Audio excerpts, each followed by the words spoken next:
What's up, gang? Welcome to part 2 of the series. This one's going to be on brushed on layers and shading. It's going to be a quick, kind of simplistic way to approach things.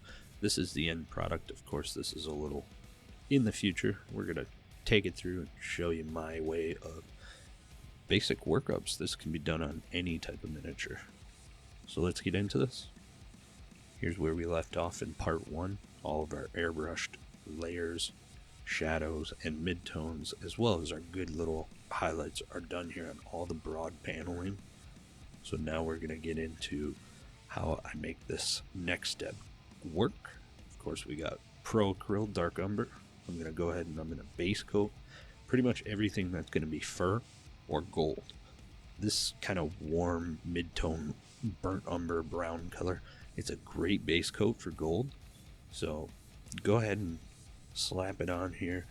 This is a good high pigment paint, so one coat will probably do it, but if you need a second, go ahead and do it.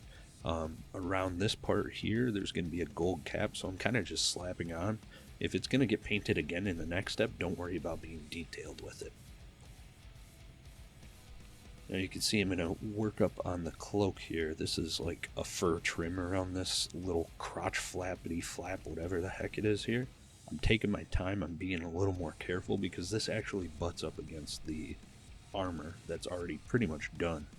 We'll of course be shading and highlighting it a little bit more, but we don't want to make any mistakes if we don't have to. Go back and clean those up. Little movie magic. Here it is. All the bone, all the gold, and all the fur has been base toned in this kind of mid-tone warm brown.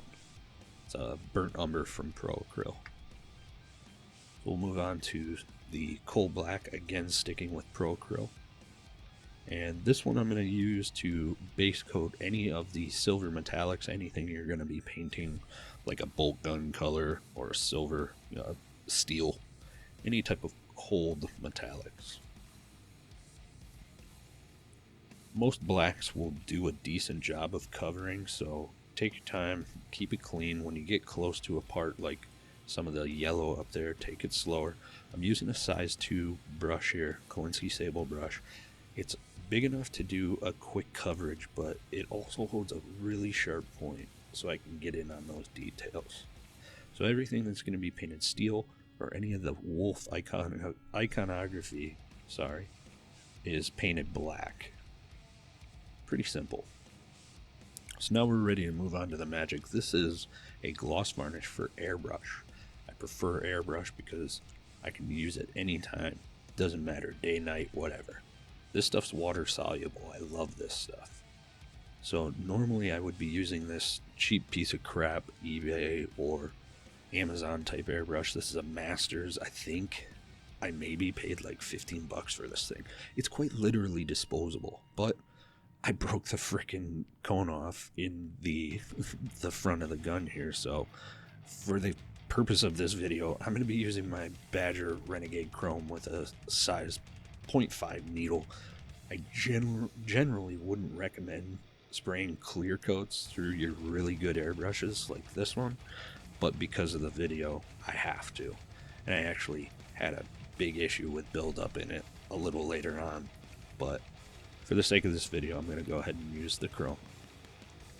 So this stuff's water soluble. I've already got a couple of drops of water in here. I'm not going to thin it down too much. It's about 2 parts gloss here to 1 part water. I'm just going to check the consistency on my hand there. Now take it easy with this stuff. Do a nice clear easy coat of it. This isn't like paint. It's not going to dry by the time you get to the other side of the model. So do a nice thin coat of it. I know, same old thin coat. But trust me, take your time with this. Be really thin and be really consistent with it. Then you're going to want to give it a couple of minutes to dry. Maybe 10, 15, I don't know. Go take a healthy poo or have a beer, whatever. But give it a good clear coat and let it dry for a minute. Then here I am, I come back and I do a second coat. You can do a third coat if you feel like you need it, but when you're done, it should be nice and glossy. You should really be able to see that gloss pop. It'll really help with the next effects. Speaking of which, let's move on. course, we're going to mix up a wash here, flow improver always, and I'm going with the Army Painter Blue Tone. So I end up mixing this about, I think that was 6 drops there, so I think I'm mixing it 2 to 1 here, because yeah, that was 3 drops. I forgot one, I miscounted apparently. But when I mix it up, I realize that the consistency is a little dark for what I want. I'm using blue tone to complement the Space Wolfs gray, but I don't want it to turn the armor blue, like in your face blue. So here I am, I'm checking it, it's a little stark. So I'm actually going to add, I think 6 drops here, which is going to bring it up to about a 4 to 1 mixture. And you'll see on the left here, it's really going to kind of knock that blue back. It's not going to coffee stain on the panels, but it's going to have enough opacity to kind of fill in those gaps and details. Alright, so load up your brush. It doesn't need to be gobbing wet, but you do want to have a considerable amount on there. Now the key here is to move across the panels towards your shadows. You want to make sure that these crevassiers here get a good fill-in, and anything like this raised detail up here, these 2 little nubs, need to get a little bit of pigment in there, okay? Keep it smooth, and then come down, work your way around the model from basically the top down, because all of the shade will have a tendency to move down with gravity. So as I work here, I'm making sure that I'm moving this pigment towards any of the shadows, making sure that it's collecting in the recesses, but it's not coffee staining on the panels. That's going to be the consistent theme throughout this entire video. Make sure it doesn't coffee stain, and pull all of your shades into the shadows. It'll really help sell the effect that we built up in the last video with our airbrush. Just keep working with it, pulling the shade down into the shadows and down towards the bottom of the model. You'll see that I start working into the crevice of that knee there. I also start pulling it down the shin pad here and working it around the flap, or the toes I should say, not the flaps. But I also tend to push it back into the crevice of the foot. So here it is after it dries. You see it didn't take over that gray, but it did help tint the recesses quite a bit with blue. So it's looking sharp, it's already popping. Let's move on to some soft tone here. Again, sticking with the Army Painter Quickshade series. This one I'm going to mix up 2 to 1, 2 parts flow improver to 1 part shade. I'm keeping it really transparent here because this is going to go on all the yellows, and I don't want it to be brown, but I also don't want it to be so subtle you don't notice.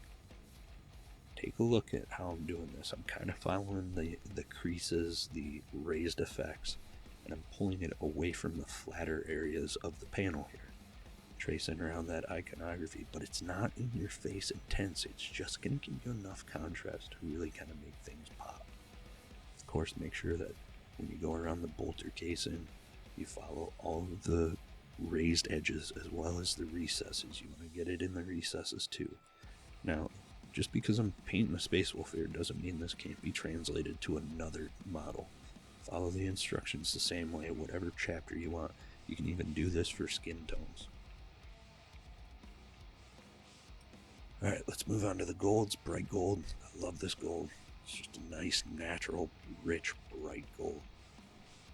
Take your time here on all the gold trim. Most of it's going to butt up to something that has already been painted its final color. So take your time. Use a good synthetic brush. I like to use synthetic brushes for my metallics because the pigment won't, the mica in the pigment won't thrash your natural bristles. So make sure you take your time, use a good sharp pointed brush, follow all of the detail on all the different little gold bits. This is actually a Monument bomb wick. This is from their artillery series. This is a size 4, I believe, so it's a heftier brush, but you get a good coverage and it still holds a really nice point. Just do some nice, smooth, even coats. It may take 2 or 3 coats with the gold. The golds tend to be a little more transparent. There it is.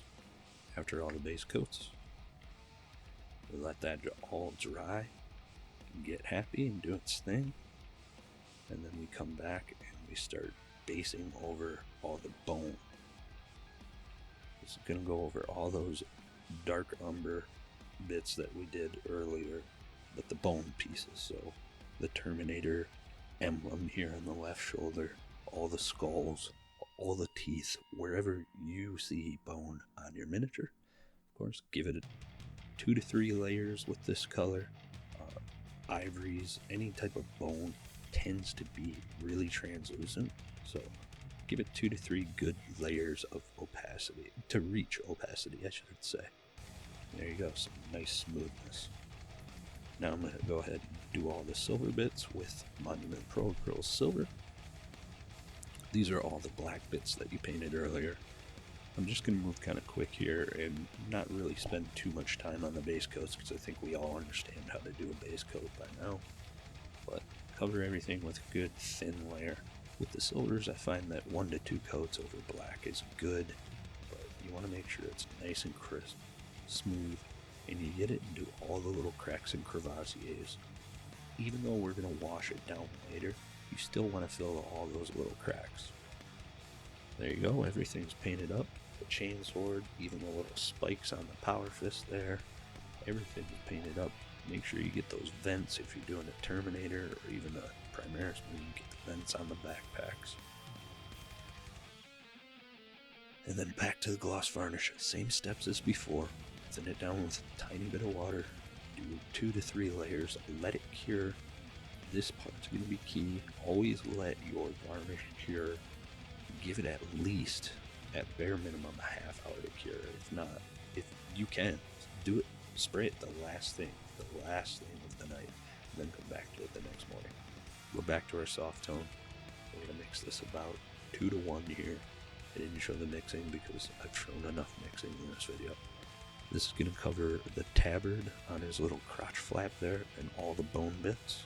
I forgot to paint the crotch flap. I don't know if you guys saw that, but I basically used a mixture of Pro Acryl to come up with Screamer Pink. So cover all the bone there. Alright, this one's fun. I like to use Reichland Flesh Shade for gold. It's on a reddish-orange spectrum. I also like to use the gloss. Gloss helps it stay kind of shiny and metallic. Especially with Space Wolves, their metallic's going to be real bright.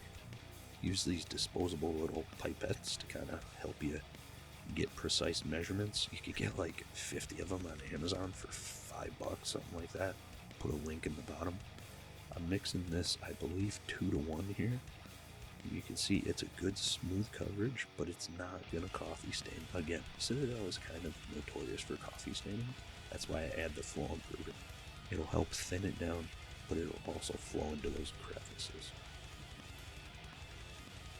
And notice I'm also pushing it down towards the bottom of the mini. That's going to help accentuate those shadows we built up in the last video. Always keep moving it down towards the shadows. If you find that the intensity of this shade is not good, go ahead and do 2 coats. I did a little mess up there, just try off your brush and soak it up if it starts pooling. Alright, let's shade that silver. We're going to go to Dark Tone from Army Painter again. This one I'm mixing, I believe, 1 to 1. Yeah, 1 to 1 there. It's quite thick. It's going to be a really serious cover, but you'll see once it dries, it kind of knocks back. Strong Tone, the name is misleading. It's basically just Nolan oil. It's black. Okay, strong tone is black. Soft tone is brown. Make sure you get all the little silver bits, all the little cracks and crevassiers. You can see how the detail pops out. You couldn't tell there was a triangle on that ammo can, but once you get that shade on there, poof, it pops out.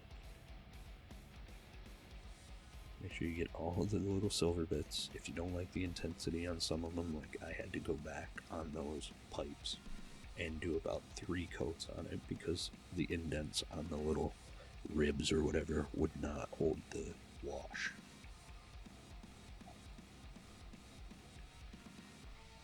And there you go. That's after 1 coat minus those tubes. You can see how intense it is there, but minus those tubes, that's pretty consistent coverage. So You can see how quick and easy this is. I like to use the gloss because the gloss will encourage the wash to kind of move into the cracks and crevices more than if you were to just paint this over pure paint, where it would cause coffee staining. We're not painting Death Guard here, so we don't want anything dirty or grimy. So I like to use the gloss. That way all of that wash can move into all the little cracks and crevices without turning into a filter and encouraging all of your paint to change hue on you. I appreciate you guys checking out the channel. As always, it means the world to me. Please, if you enjoyed the video, be sure to share it around to your friends. I'm trying to grow the channel here. And make sure you smash on that subscribe button. You can check me out on Twitch 3 days a week, Tuesdays and Thursdays from 8 to midnight Eastern Standard Time, and then on Saturday I'm part of the Long War stream marathon. Kenny starts it off, raids into me, and then I raid into Jack Clubs. It's basically an all-day content-a-thon out over on Twitch, so come check us all out, hang out with us. I start at 4:30 p.m. and go till about 7:30 p.m. Eastern Standard Time. If you enjoy the content, you like what I'm doing, you can always hit me up on Patreon as well. And I'll also leave a link down below for all my different social medias. Again, guys, I appreciate you hanging out. I look forward to next week. Leave some comments down below. Let me know what you think of the videos. And if you have any questions, I'll be sure to get back to you guys. Take care.